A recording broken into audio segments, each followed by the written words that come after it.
What's up, dude? Hello everyone, welcome back to my YouTube channel. If you're new here, hello, my name is Carly, and on Mondays, Wednesdays, and Fridays, I post a sit-down video about, honestly, whatever I want. Sometimes it's true crime related, sometimes it's just drama, sometimes conspiracy theories. More than not lately, though, it's been, TikTok drama, celebrity drama, stuff like that, because honestly that kind of drama just does not matter, and I think it's so interesting to talk about. But today we are going to be talking about the history of the Stanley Cup, so let's get into it. William Stanley Jr. was born September 28th, 1858 in Brooklyn, New York. He graduated from Yale University in 1881. I really don't know much about his early life. I'm not 100% sure either, what he graduated from college with, what kind of a degree. I think it was electrical engineering, because that's kind of what he did. He started his career as an electrician working with an early manufacturer of telekeys and firearms, oh my gosh, fire alarms, sorry. While living in Philadelphia, he installed one of the very first electrical installations, so electrical wiring in homes, in a home. That's what he did. He was the first person to do that. So not long after he did that, he was then hired by George Westinghouse, a railroad guy who invented the railroad air brake, I guess, to be his chief engineer at his Pittsburgh factory. So while at the factory, William invented the first version of the modern transformer.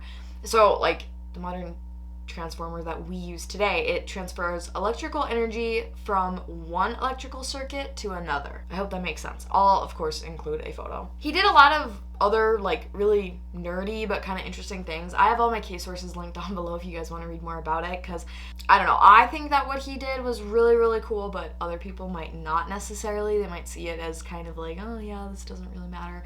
I just wanted to know how he invented the Stanley Cup. Okay, I get it. In 1890, he founded the Stanley Electric Manufacturing Company in Pittsfield, Massachusetts, and then 13 years later, General Electric Corporation bought a controlling interest in the firm. So General Electric, GE is a huge company. William has 129 patents for a lot of different things, mainly electrical devices, a lot of lamps, which is very interesting. So yeah, you can again go through and read all the things that he invented, because he contributed a lot to civilization, honestly. One of his patents is for an insulated vacuum bottle made with steel, and this cup is, yes, the Stanley Cup. In 1913, William used his work with transformers to invent an all-steel, vacuum flask, is what it was described as at first. And then only 2 years later, he was mass producing the Stanley bottle, so he bought an empty building, renovated it, and then filled it with the machinery to produce the insulated jugs, beverage servers, and desktop decanters. Basically it's a glass thing of water with a cup on top that you can take off. They've started getting more popular again. I've been seeing a lot of them at TJ Maxx, which is kind of cool, I guess, but also you could just keep a water bottle there that's not gonna spill, which Stanley Cups spill, so maybe that's not the best thing to mention in this video. But anyways, during World War II, airplane pilots were using Stanley Cups, actually. Not the quenchers we know them, or that we know Stanley to be famous for today, of course, but still, kind of cool that they were using Stanley Cups. They were just some little Stanley girlies. In 2002, the company was bought by a Seattle-based company called PMI Worldwide Pacific Market International. It wasn't until 2016 that the 40-ounce quencher bottle was introduced, the ones that we all go crazy for. At first, the sales weren't that great, and by 2019, they quit restocking and marketing the cup completely, because they're this isn't selling. Why are we producing something that's not selling? At first, the cup was aimed at people who went camping. That was their target demographic at first. It wasn't until Stanley began working with a woman-run blog based in Utah called The Buy Guide to sell 5,000 of the quenchers that then the company began productions of the cups again, but this time they had multiple different colors that you could buy them in. The quencher was the main driver of Stanley's annual sales, going from $70 million in 2019 to $750 million in 2023. Now the company's main demographic is, of course, women.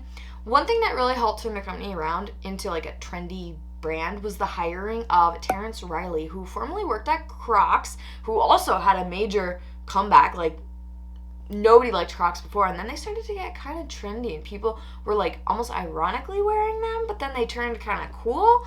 So, I mean, they really helped. So once they became the company's president at Stanley, things started to really turn around.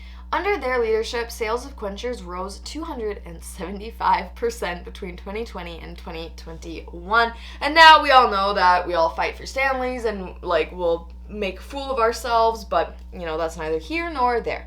Just kidding, we don't all do that. I've never done that. I do like Stanleys, I really do. That's kind of my cup car because it fits into my cup holder, so I always have a Stanley in my car, typically. I have like 5 Stanleys. I like them. I think they're just fine, but so is Hydro Flask. I'm still a Hydro Flask girly.